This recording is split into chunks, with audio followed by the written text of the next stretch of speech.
Good morning मित्रों। आइए कुछ नया सीखने की कोशिश करते हैं।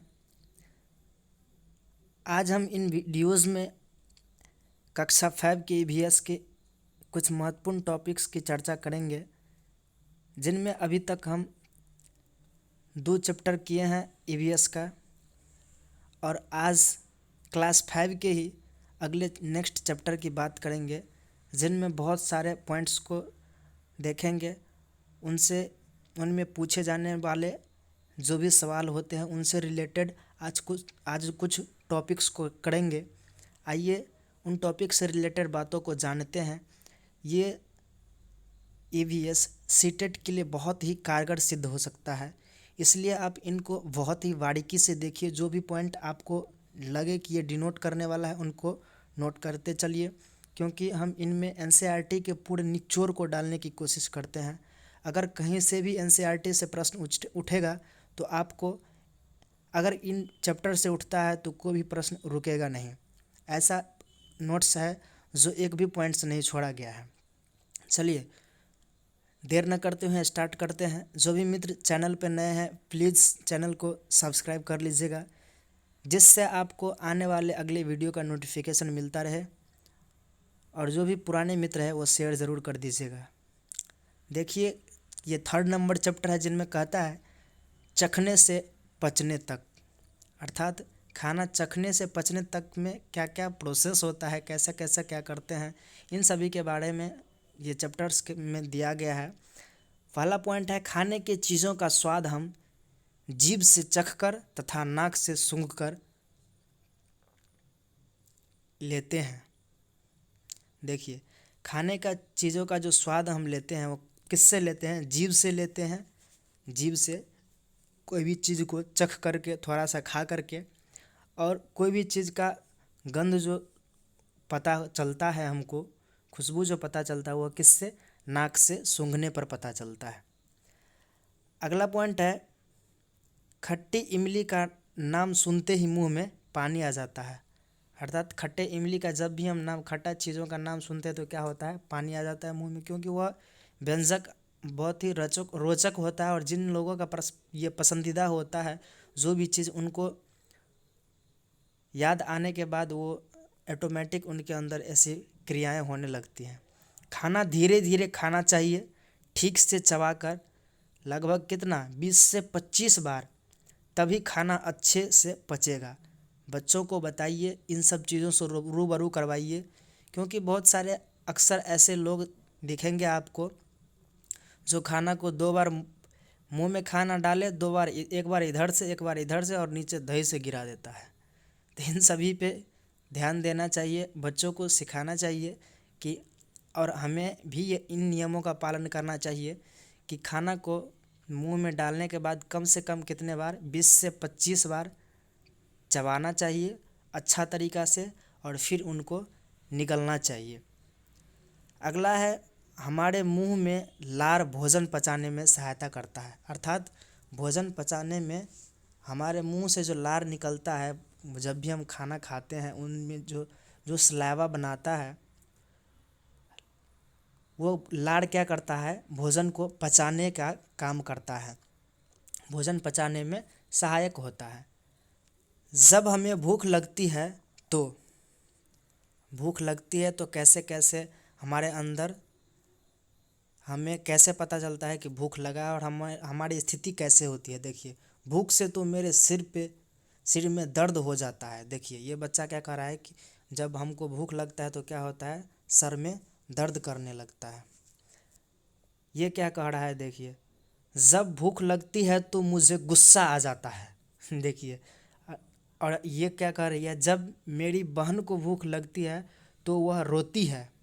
अगला कह रहा है मुझे भूख लगती है तो मैं भी रोता हूँ। कौन कह रहा है? कुत्ता कह रहा है। देखिए नेक्स्ट क्या कह रहा है? देखिए कहता है जब मैं भूखा होता हूँ तो थका थका महसूस करता हूँ। कौन कह रहा है? ये बच्चा जो आपको दिख रहा है बैठा हुआ। अर्थात कहने का मतलब हुआ, इन सभी फिगरों को दिखाने का मतलब हुआ कि जब हमें भूख लगता है तो हमारे अंदर कैसे कैसे परिवर्तन होता है, हम किन किन स्थितियों से गुजरते हैं, कैसे पता चलता है कि हमको भूख लगा है। तो ये सारे चीज़ हमारे अंदर, ये सारे क्रियाएं होने लगती है जब हमको भूख लगती है। तो बच्चों को ये बताइए, इन सभी से रूबरू करवाना चाहिए। अगला है, नीतू को पूरा दिन लगातार उल्टी होती रही, साथ में दस्त भी लग गए थे। नीतू नाम की कोई लड़की है, उनको क्या हुआ, उल्टियाँ होती रही बार बार और दस्त भी लग गए थे। उसके पिताजी ने उसे पानी में नमक और चीनी घोल पीने के लिए दिया। जब उनको दस्त होने लगा बार बार और उल्टियाँ होने लगी तो क्या किया, घरेलू उपचार के रूप में नमक और चीनी को घोल करके पानी में फिर दिया पीने के लिए। शाम को डॉक्टर के पास जाने के लिए वह बिस्तर से उठी तो चक्कर खाकर गिर गई। बिस्तर से जो उठी डॉक्टर के पास जाने के लिए तो क्या हुआ, चक्कर खाकर गिर गई। उसे गोद में उठाकर डॉक्टर के पास ले गए। डॉक्टर ने नीतू को अस्पताल में भर्ती होने को कहा और ग्लूकोज चढ़ाने के लिए। देखिए क्या क्या उनके अंदर किस चीज़ का कमी हो गया, ग्लूकोज की कमी हो गई, जिनको चढ़ाने के लिए क्या कहा कि अस्पताल में आपको भर्ती होना पड़ेगा। खाना और पानी में न रुकने, देखिए खाना और पानी शरीर में न रुकने की वजह से शरीर में कमज़ोरी हो गई है, पेट खराब है। ग्लूकोज चढ़ने से बिना खाए पिए जल्दी ताकत मिल जाएगी और हिम्मत भी। अर्थात कहने का मतलब हुआ इन सारे पॉइंट्स का कि जब भी हमें उल्टियाँ होती है, दस्त होती है, तो हमारे घरेलू उपचार के रूप में क्या कर लेना चाहिए, चीनी नमक को पानी में घोल बना करके हमें क्या करना चाहिए, पी लेना चाहिए। हो सके तो थोड़ा सा उसमें 2 बूंद नींबू डाल दे। इन सभी अगर बार बार लेते रहते हैं तो क्या होता है, हमारे अंदर पानी की कमी नहीं होती, ग्लूकोज चढ़ाने की ज़रूरत नहीं होती है। अगला है, जब ग्लूकोज चढ़ जाता है तो क्या हो जाता है, शरीर में ताकत आ जाती है, हिम्मत मिल जाता है, अच्छा से खड़ा भी हो जाता है, चलने लायक भी हो जाता है। ग्लूकोज शुगर के रूप में हमारे शरीर को ताकत देता है। देखिए ग्लूकोज क्या देता है हमारे शरीर को, शुगर के रूप में ताकत देता है। अगला है मार्टिन सन। देखिए क्या है ये, मार्टिन सन 1822 में 18 साल का था। कब, 1822 में 18 साल का था और वह बहुत तंदुरुस्त था। जब वह गोली से जख्मी हुआ तो उसे डॉक्टर बोमोट के पास ले गए। किसके पास, बोमोट के पास ले गए। डॉक्टर ने टर्मिन की अच्छी तरह से मरहम पट्टी की। धीरे धीरे उसका जख्म ठीक होने लगा पर पेट का छेद नहीं भरा। लगभग 1.5 साल के बाद डॉक्टर ने देखा कि मार्टिन के पेट में एक अद्भुत खिड़की सी बनी गई। क्या था, खिड़की सी बन गई थी। पेट की चमड़ी ने बढ़कर छेद को ढक तो लिया था, ठीक इसी तरह जैसे एक फुटबॉल का वाशर होता है। डॉक्टर ने 9 साल प्रयोग किए। एक ट्यूब से पेट में से कुछ पाचक रस निकाल लिया, फिर 10 मिलीमीटर पाचक रस में एक उबली हुई मछली के 20 बारीक छोटे टुकड़े डालकर सुबह 8:30 बजे रख दिए। इस गिलास को उतने ही तापमान में रखा जितना आमतौर पर हमारे पेट के अंदर होता है। लगभग 300 सेंटीग्रेड दोपहर के 2 बजे तक उन्होंने देखा कि मछली के सब टुकड़े पूरी तरह से घुल चुके हैं।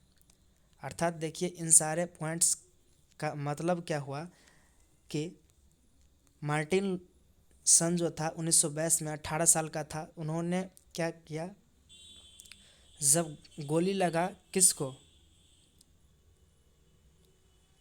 गोली से जख्मी हुआ ये, तो क्या किया, डॉक्टर बोमोट के पास, बोमोट जो था डॉक्टर, वो मार्टिन लूथर को मरहम पट्टी कर दिया, गोली तो निकाल दिया, लेकिन उनका पेट का छिद्र जो था एक, वो भर नहीं पाया, वो एक खिड़की की तरह रह गया। जैसा कि फुटबॉल में क्या होता है, वाशर लगा होता है, उस तरह से, अर्थात लगभग में भर गया था लेकिन एक छिद्र की तरह दिख रहा था। तब उसमें क्या किया, वो उसमें से कुछ पाचक रस निकाला और बाहर में मछली के टुकड़े में रख दिया। लगभग 300 सेंटीग्रेड दोपहर के लिए तापमान में, और फिर देखा कि मछली के टुकड़े पूरे तरह से क्या हुआ था, गल चुका था। देखिए बोमोट की तालिका, खाने की चीज़ और पचने में लगा समय, अर्थात कौन सी चीज़ को कितना समय लगा पचने में, कितना लगता है इस बोमोट के तालिका के अनुसार। देखिए क्या कहता है, कच्चा दूध को पचने में उस प्रैक्टिकल किया जो वो उनके आधार पर इन्होंने पाया कि कौन सी चीज़ को कितने टाइम में पचने में कितना टाइम लगता है, कितने टाइम में कौन सी चीज़ पचता है, उनका एक तालिका बना दिया। अर्थात कच्चा दूध को क्या कहा, पेट में 2 से 15, देखिए 2 घंटा 15 मिनट में पचता है, और गिलास के पाचक रस में कितना, 4 घंटा 45 मिनट में। अर्थात इनका कहने का मतलब हुआ पेट के अंदर कितना जल्दी पाचन होता है और पेट के बाहर गिलास में जो चेक किया वहाँ कितना देर में। तो पेट में 2 घंटा 15 मिनट में पचता है और गिलास में 4 घंटा 45 मिनट में। वही उबला हुआ दूध 2 ही घंटा में पच जाता है, जबकि बाहर 4 घंटा 15 मिनट में। पूरी तरह से उबला अंडा के बारे में क्या कहा, 3.5 घंटा लगता है, इसमें 8 घंटा लगता है। कम उबला अंडा 3 घंटा में पचता है, तो यहाँ 6.5 घंटा। कच्चा अंडा फेंटा हुआ कितना, 2 घंटे में, जबकि यहाँ 4 घंटे 15 मिनट में। इसमें देखिए कच्चा अंडा कितना घंटा, 1.5 घंटा में पचता है, तो इधर बाहर में 4 घंटे में पचता है। इसका आप स्क्रीनशॉट ले सकते हैं और देख लीजिएगा कि कितने देर में कौन सी चीज़ पचता है। चलिए इनको ऑप्शन में डाला जा सकता है, इन पॉइंट्स को भी देख लीजिएगा अच्छा से। कहता है जब हम दुखी या परेशान होता तो खाना ठीक से नहीं पचता है। देखिए जब हम दुखी या परेशान भी होते हैं, जल्दी से जल्दी बहुत फास्ट में खाना खा लेते हैं, पच नहीं पाता है अच्छा से। पूरे दिन में थोड़े से चावल या एक आध रोटी भी मिली तो समझो आज बहुत मिल गया। इस तरह का खाना खाने वाले बच्चे हाथ पैर पतले और पेट फूला अक्सर बीमार रहेंगे। अर्थात खाना हमें, इसके कहने का मतलब हुआ कि खाना हमें समय पर खाना चाहिए, सही मात्रा में खाना चाहिए और सही खाना खाते रहना चाहिए, जिनसे हमारे स्वास्थ्य में कोई प्रॉब्लम ना आए। अगर हम इस तरह के खाना खाते हैं तो देखिए क्या होता है, हाथ पैर पतले होता है, पेट बड़े हो जाता है, अक्सर कई सारे बीमारियां भी देखने को मिलता है। अगला पॉइंट देखिए, दाल चावल रोटी सब्जी से दूर देखिए बाज़ार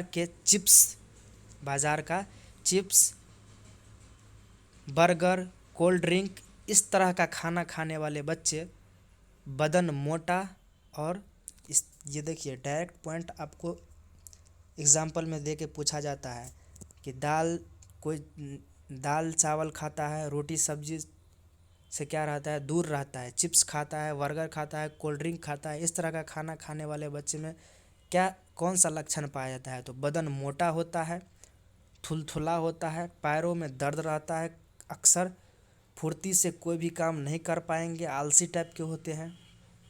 इस तरह का लक्षण पाया जाता है इन फास्ट फूड को खाए जाने वाले बच्चों में। अगला है उड़ीसा की कालाहांडी ज़िले में सबसे अधिक चावल पैदा होता है। सबसे अधिक चावल कहाँ, उड़ीसा में, वो भी उस उड़ीसा के कालाहांडी ज़िले में। वहीं यहाँ कुछ लोग भूखमरी के शिकार हैं। अर्थात कहने का मतलब हुआ कि यहाँ सबसे अधिक चावल पाया जाता है, फिर भी वहाँ क्या होता है, कुछ लोग भूखमरी के शिकार हो जाते हैं और भूख के कारण, खाना के न मिलने के कारण मर जाते हैं। मित्रों, मेरे चैनल मिथिला टीचिंग पॉइंट को आप ज़रूर सब्सक्राइब कीजिएगा।